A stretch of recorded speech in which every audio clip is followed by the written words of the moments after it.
Pilipinas, it's time for Family Feud. Let's meet our teams.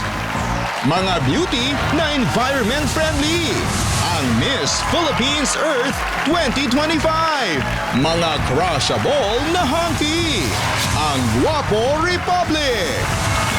Please welcome our host, ang ating kapuso, Ding Dong Dantes. Welcome.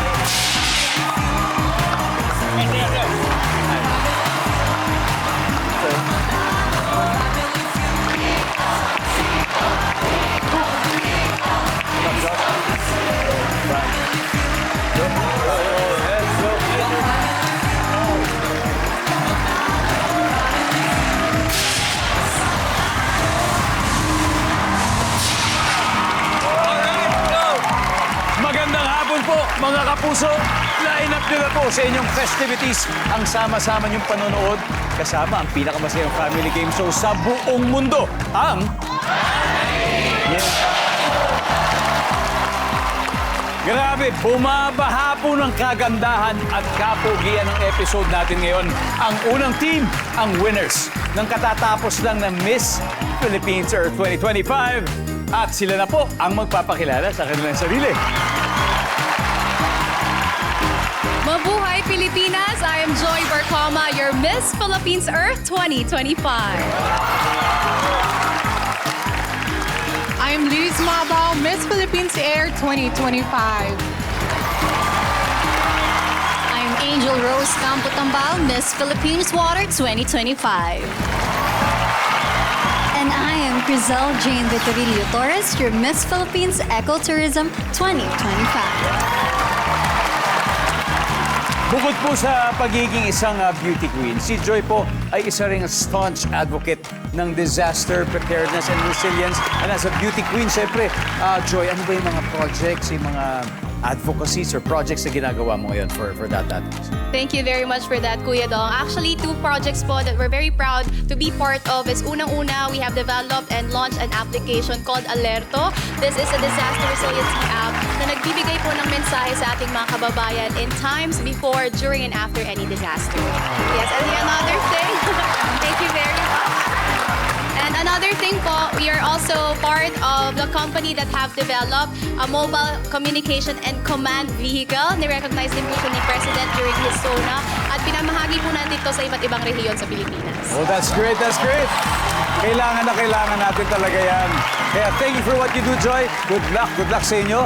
Ito na po, ang makakalaban nila, siyempre, ang makikisig na poging Guwapo Republic.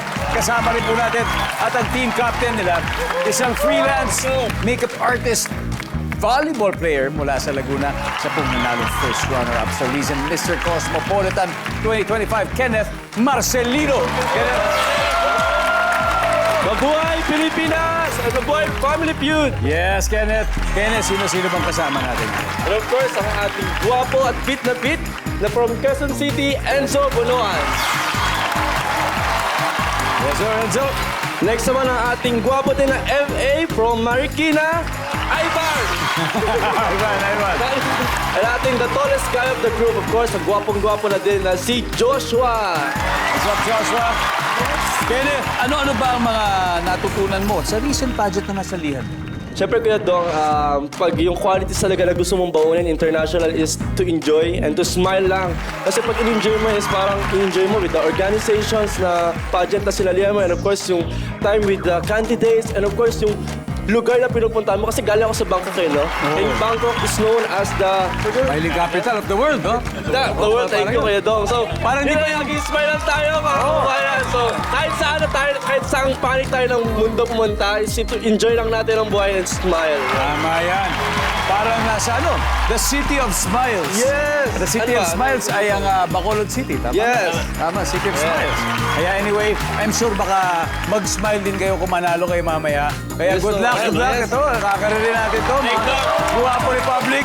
Kaya ito na po, alamin na natin ang sabi ng survey, Joy and Kenneth. Let's play round one.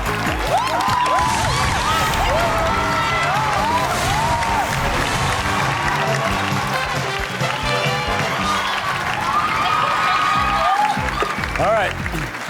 Here we go. Good luck. Kamay sa mesa. Nag-survey kami ng isang daang Pinoy, the top 6 answers on the board. Sabi ng kapre, bored ako. Pupunta ako sa salon mamaya. Ano kayang service ang Joy? Paparibond. Magpapariban si kapre. Ano kayang pagagawa niya sa salon? Sabi niya magpapariban. Okay? Again, ulitin ko ha. Sabi ng kapre, naku, bored ako. Pupunta ako sa salon mamaya. Ano kayang service ang pagagawa niya, Kenneth? Magpapagupit. Magpapagupit. Nandiyan ba yan? Very good. Oh, sa pastor play tayo, Kenneth. Play. Let's play. Okay, Joy, balik muna tayo. Enzo, sabi ng kapre, bored ako. Pupunta ako sa salon mamaya. Ano kayang service ang pagagawa niya? Magpapa-mani-pedi. Manicure, pedicure. Nandiyan ba yan? Yes. Ivan, anong service pagagawa kaya ni Capre pag punta niya sa salon mamaya? Magpapa-facial. Facial? Facial? Pwede? Joshua, sabi ng Capre, bored ako. Pupunta ako sa salon mamaya. Ano kaya service pagagawa niya? Magpapashave. Magpapasave. Oo, sa bagay. Medyo mabalbon yata yung mga kapre. Kaya dyan ba ang magpapasave? Kenneth, ano pa kaya service ang gagawin niya? Service is, I think... Wala, Enzo. Again, sabi ng kapre, bored ako, pupunta ako sa salon. Anong service pa gagawa niya? Magpapamasahe. Magpapamasahe. Services? Girls? Hindi ko lang ha, para makuha ninyo. Sabi ng kapre, bored ako. Pupunta ako ng salon. Ano kayang pagagawa? Magpapa-food spa. Good answer! Magpapakulay ng buhok. Magpapakulay ng buhok. Liz? Magpapa-wax. Magpapawax. And of course, Joy, sabi ng kapre, bored ako, pupunta ako sa salon. Ano kaya gagawin niya? Magpapa-foot spa. Foot spa!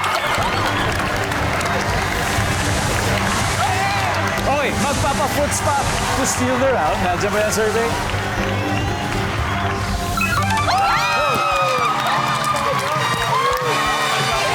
Dahil dyan, round 1 goes to Miss Philippines Earth 2025. May 87 points na sila. Pero ang Guapo Republic, wala pa. No problem dahil maraming rounds pa para makabawi. At dahil dyan, studio audience natin ang bibigyan natin ng chance. Panalo ng 5,000 pesos.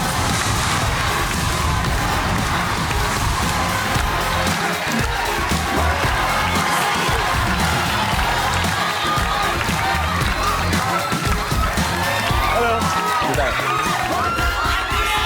Ano pangalan mo? Andrea po. Andrea. Okay. So sabi ng kapre, bored ako para gusto ko magsalon. Ano kaya pwede niya pagawa sa salon? I think po magpapawax. Sinuggest niyo. Nandiyan ba ang magpapawax? Wow! Congratulations. Okay. Welcome back to Family Feud. Kasama pa rin natin ang Miss Philippines Earth 2025 at ang Guapo Republic. So far, leading po ang Miss Philippines Earth with 87 points. Pero remember, pwede pang humabol ang Guapo Republic nang wala pang putos. At eto na. Basta, ang tip ko sa inyo, kalma lang. Kahit minsan, alam niyo talagang hindi na maiwasan na maguluhan ng utak natin. Dahil syempre sa stress, dahil sa pressure, dapat focus lang tayo at kalma. Dahil sa round na ito, just for this round, ang winning team ay makatatanggap ng 30,000 pesos. For the winning team. At ang non-winning team naman, makakatanggap din ng 20,000 pesos naman. At lahat ng yan, all thanks to Pons. Maraming salamat, Pons. Kaya, eto na. Liz, Enzo, ready na ba kayo? Ready. All right, let's play round 2.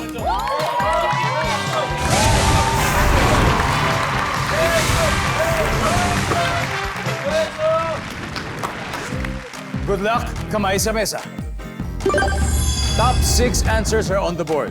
Magbigay ng dahilan kung bakit hindi mo ma-enjoy ang iyong bakasyon. Enzo. Umuulan. Umuulan. Nandiyan ba yan? Pwede? Please, again, magbigay nga ng dahilan kung bakit hindi mo ma-enjoy ang iyong bakasyon. Masama ang pakiramdam. May dinaramdam. Masama pakiramdam survey. Nandiyan ba yan? Top answer, Liz. Pass or play? Let's do this. Okay, possible na makauwi kayo ng 30,000 just for this round, Angel.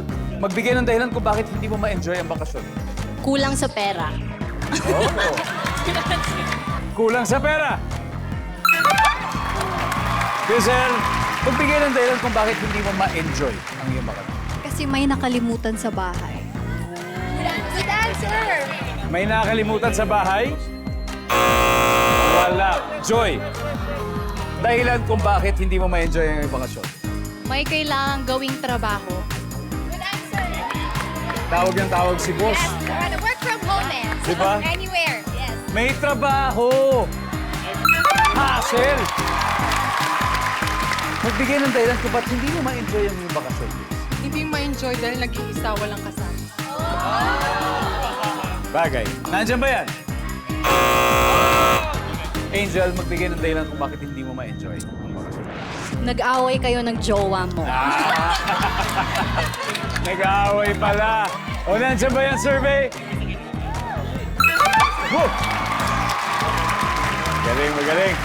Listen, again, magbigay ng dahilan kung ba't di mo ma-enjoy ang bakasyon. Kasi wala ka sa mood. Simple lang. Wala sa mood. Sad, wala Diba? sa mood. Wala sa mood. Nandiyan ba yan? Wala. Boys, this is your chance to steal. Joshua, magbigay ng dahilan kung ba't hindi mo ma-enjoy ang bakasyon. Na-miss mo yung flight mo. Na-miss yung flight. Ivan, Naligaw. naligaw. Enzo, Na-scam ka. na-scam. Bad trip. Okay. Kenneth, magbigay ng dahilan kung bakit hindi mo ma-enjoy ang iyong bakasyon. Sumasakit ang aking tiyan. Sumasakit ang tiyan. Sino kayo makakakuha ng 30,000 pesos at sino makakakuha ng 20,000? Ang sabi niya, sumasakit ang tiyan. Pero sabi ng survey, let's see. Wala! Kapareho na yun, may sakit. Okay, tignan muna natin yung hindi pa nakuha ang sagot. Number 4. Pagod. Pagod lang at stress. At dahil dyan, panalo po sa round 2 ang Miss Philippines Earth 2025. May 164 points na sila. Habang ang Guapo Republic, naku, wala pa rin puntos. Pero hindi man kayo nanalo sa round na to, meron pa rin kayong 20,000 pesos. Congratulations! At siyempre naman, Miss Philippines Earth, as what I said, you have 30,000 pesos just for this round. Dahil sumakses kayo sa round 2. Congratulations sa inyo. Welcome back to Family Feud. Nagsasagupaan ng beauties of Miss Philippines Earth 2025 at ang hagkis ng Guapo Republic. So far, leading ang Miss Philippines Earth with 164 habang wala pang puntos. Ang Guapo Republic kaya susunod na mag-face off ay ang licensed civil engineer from Leyte na si Angel at ang modelo from Marikina na si Ivan. Let's play round 3.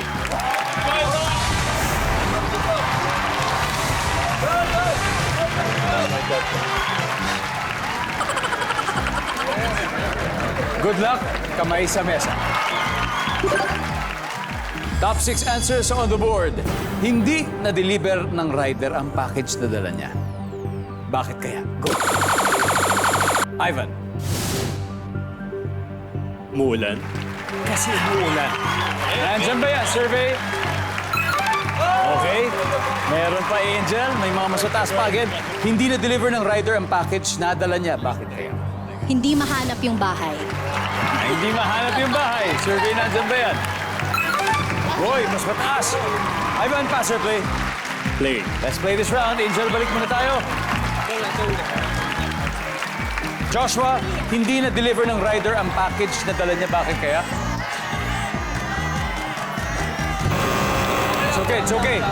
Pwede pa yan. Kenneth, bakit kaya hindi na-deliver ng rider yung package na dala niya? Wala yung tao sa bahay. Wala yung receiver. Survey? Yes. Enzo, bakit kaya hindi na-deliver ng rider yung package na dala niya? Mali yung order. Mali yung order. Survey? Wala. Ivan, one last. Bakit hindi na-deliver ng rider yung package na dala niya? Ito na ulit. Grisel, bakit? Bakit hindi kayo na-deliver ng rider yung package na dala niya? Siguro Kuya Dong kasi di makontak yung receiver. Di mo kon, Angel. Nawawala yung package. Nawawala yung package. Liz? Hindi po ma-deliver dahil walang pambayad. Walang pambayad, Joy. At tatlo pa to. Hindi na-deliver ng rider ang package na dala niya. Bakit? Walang pambayad yung receiver. Okay. Baka cash on delivery. Walang pambayad ang receiver. Nandiyan ba yan, survey?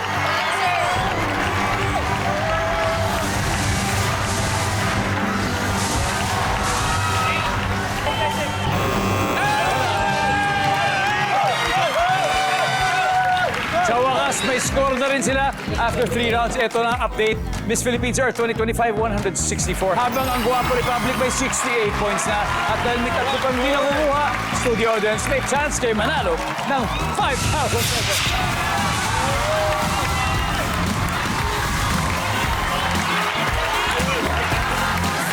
Ate, si ate, ang galing niyo pong sumayaw, ma'am. Ano pong pangalan niyo, ma'am? Marilu Sarte po, Hi, sir. Ma'am Marilu. Hello po sa inyo. Hindi po na-deliver ng rider yung package. Bakit kaya? Siguro po nasiraan. Ang gulo. Nako, sana naman maayos yan agad yan. Nandiyan ba yung survey? Go! Congratulations! Thank you, sir. Congratulations! Oh, may dalawa pa, number 6. Ano ba yung number 6? Jess po. And number 4. Nagbabalik po ang Family Feud. Bago natin tuloy yung game, shoutout muna sa mga loyal Family Feud viewers natin dyan sa Samal, Bataan. Thank you very much. Guagua, Pampanga, Tigbawan, Iloilo, Malay-Balay, Bukidnon, Mangaldan, Pangasinan, at Mulondo, Lanao del Sur. Salamat po sa araw-araw niyong panonood. Samantala, dito sa studio, lumalamang sa ating game ang Miss Philippines Earth 2025 with 164 points. Habang ang Guwapo Republic may 68 points. It's still anybody's ball game. Ang huling magtatapat, tubong bukid doon na si Crisel at tubong antiki na si Joshua. Let's play the final round.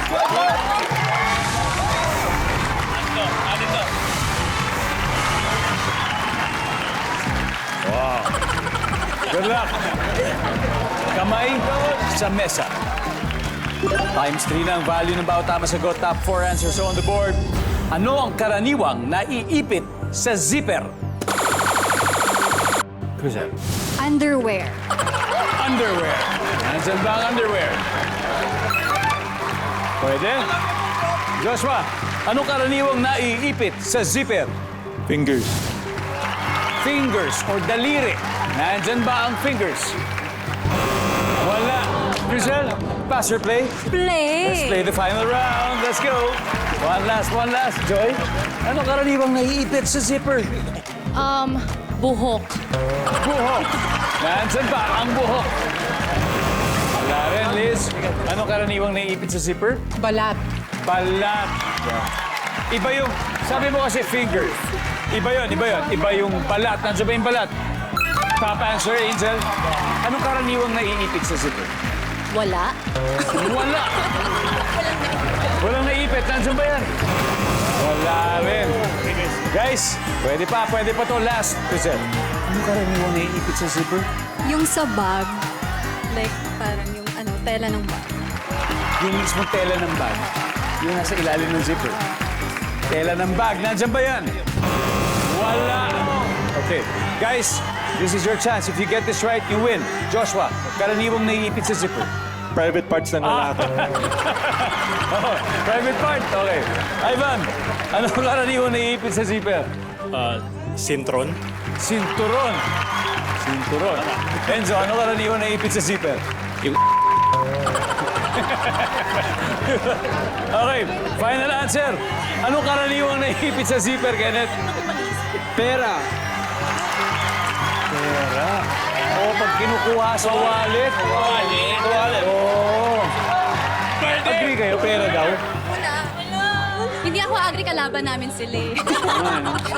Pero nangyari na ba sa inyo, naipit yung pera sa wallet na may zipper? Wala, kasi walang pera. Okay, ang sabi po nila, pera. Nandiyan ba ang pera?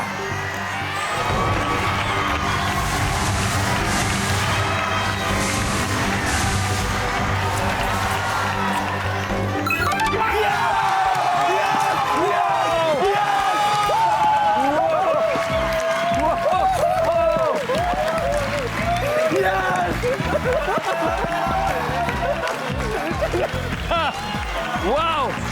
Nandiyan ang pera. Ano ba yung hindi natin nakita, number 3? Sinulit! At ang ating final score, Team Guapo Republic, 305 points. Miss Philippines Earth, 164 points. Thank you very much, ladies. Thank you very much. Thank you. Thank you very much, Liz. Enjoy. Mag-uwi pa rin kayo ng 50,000 pesos. Thank you very much. Salamat. That was very close. Thank you very much. At syempre, guys, congratulations. Ha? Oh, 20,000 na sa funds, tapos 100,000 na ngayon. Yes! Pwede pa natin madagdagan another 100,000 pesos sa fast money. Kenneth, sino maglalaro sa'yo? Me and Enzo. Gonna be Enzo and Kenneth. Welcome back to Family Feud. Ay, kanina, nanalo ng 120,000 pesos ang Guapo Republic at kasama natin ngayon si Enzo. Siya ang una maglalaro. Sa? Mas maling. Kung papalarin, pwede sila mag-uwi ng total cash prize of... Oh yeah! Winner loser round na to, may 20,000 pesos po ang mapipiling charity. Ano bang napili niyo, Enzo? Ang napili namin dong ay ang Love Yourself PH. There you go, there you go. So habang si Kenneth ay nandun, it's time for Fast Money. Give me 20 seconds on the clock, please. Okay. On a scale of 1 to 10, 10 being the highest, gaano ka katakot lumusong sa baha? Go. 4. Habang nanonood ng TV, anong ginagawa mo pag commercial break? Nag-CR. Part ng chicken na madalas i-barbecue. Pa. Fill in the blank. Flying blank. Pass. Anong ilalagay mo sa iyong kamay para mawala yung amoy ng bawang? Kalamansi. Alright. Let's go, Enzo. Alright. Okay. On a scale of 1 to 10, gaano ka katakot lumusong sa baha? Sabi mo 4. Ang sabi ng survey? Oh. Habang nanonood ng TV, ginagawa pag commercial break? Siya. Iwan yan. Very good. Alright, alright. Part ng chicken na madalas i-barbecue paa. Number 1, number Survey. 1. Okay. Fill in the blank, flying blank. Hindi natin nabalikan. Survey. Ayan. Anong ilalagay mo sa kamay para mawala yung amoy ng bawang? Sabi mo, kalamansi. Sabi ng survey. Okay. Non-zeros, okay. That's good, that's good. Pwede. Thanks, Dom. Enzo, balikan na. Let's welcome back, Kenneth. Kenneth. Welcome back. Ito na. So, ito. Ang iyong teammate, si Enzo, ay nakakuha ng 38 points. Meaning, hindi 162 points. Kayang-kaya mo yan. At this point, makikita ng viewers sa sagot ni Enzo. Give me 25 seconds on the clock, please. Ito na. On a scale of 1 to 10, 10 being the highest, gaano ka katakot lumusong sa baha? Go. 7. Habang nanonood ng TV, anong ginagawa mo pag commercial break? Nag-cellphone. Part ng chicken na madalas i-barbecue. Paa. Picho. Fill in the blank. Flying blank. Flying bird. Anong ilalagay mo sa iyong kamay para mawala ang amoy ng bawang? Alcohol. Let's go. 162 points ang kailangan natin. Okay, scale of 1 to 10.